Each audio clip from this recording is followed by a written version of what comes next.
మనము యేసుక్రీస్తు వారు కొండ మీద ప్రసంగంలో చెప్పిన ధన్యతల 4వ ధన్యత గురించి చెప్పుకుంటున్నాము. నీతి కొరకు ఆకలి దప్పులు గలవారు ధన్యులు, వారు తృప్తిపరచబడుతురు.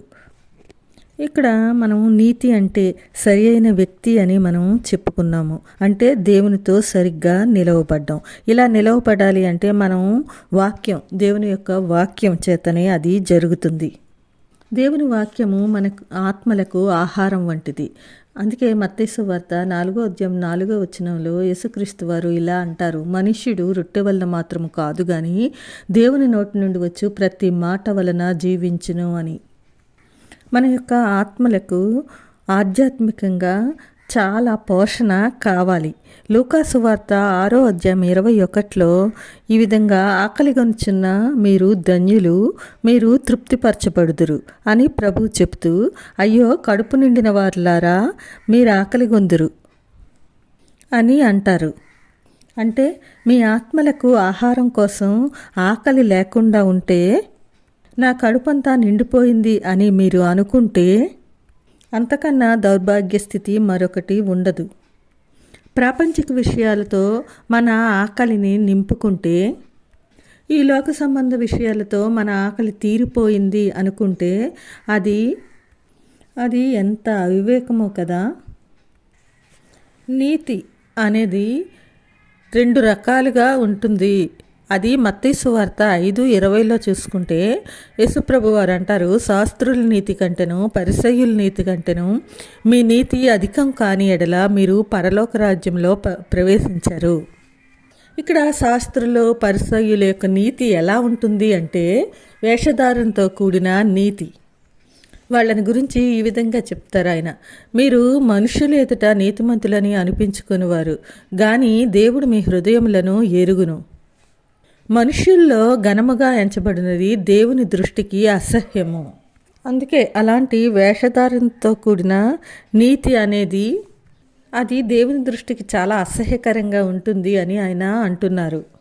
యెషయా గ్రంథము 32:15 నుంచి మనం చూసుకుంటే, ఫలభరితమైన భూమిలో నీతి దిగును, నీతి సమాధానము కలుగజేయును, నీతి వలన నిత్యమును నిమ్మళము నిబ్బరము కలుగును.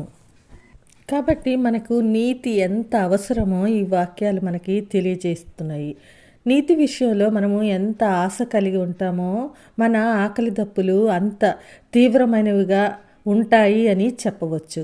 అంటే మనం జీవించే జీవితము సరిగా ఉందా లేదా, మన జీవితం నుండి ఎలాంటి ఫలాలు వస్తున్నాయి, మంచి ఫలాలు ఎప్పుడు వస్తాయి, ఆయన దృష్టిలో మనం సరి అయిన జీవితాన్ని జీవిస్తున్నప్పుడు ఆయన ఉన్నత ప్రమాణాలతో ఏకీభవించి మనము జీవిస్తున్నామా, దేవుడు ఏమై ఉన్నాడో అదే నీతి, ఆయన చేసే ప్రతీదీ నీతితో కూడుకున్నదే, ఆయనతో సహవాసము, సరైన సంబంధం కోసము వెతకడము, పరిపూర్ణుడైన యేసుక్రీస్తులాగా మనము కూడా తండ్రి చిత్తాన్ని నెరవేర్చినట్లు మనము కూడా ఆయన చిత్తము చొప్పున ఆయనకు ఇష్టలైన వ్యక్తులుగా ఉంటూ ఆయన్ని తృప్తిపరుస్తూ మనం కూడా తృప్తిపరచబడేలా జీవించాలి. ఇంకా తృప్తిపరచబడ్డాం అనేది జీవితంలో చాలా ప్రాముఖ్యమైనది. ప్రతి మనిషి జీవితంలో తృప్తి అనేది వారికి జీవిత లక్ష్యమై ఉంటుంది. చాలామంది సంతోషంగా ఉండడానికి కావాల్సింది సంతృప్తి.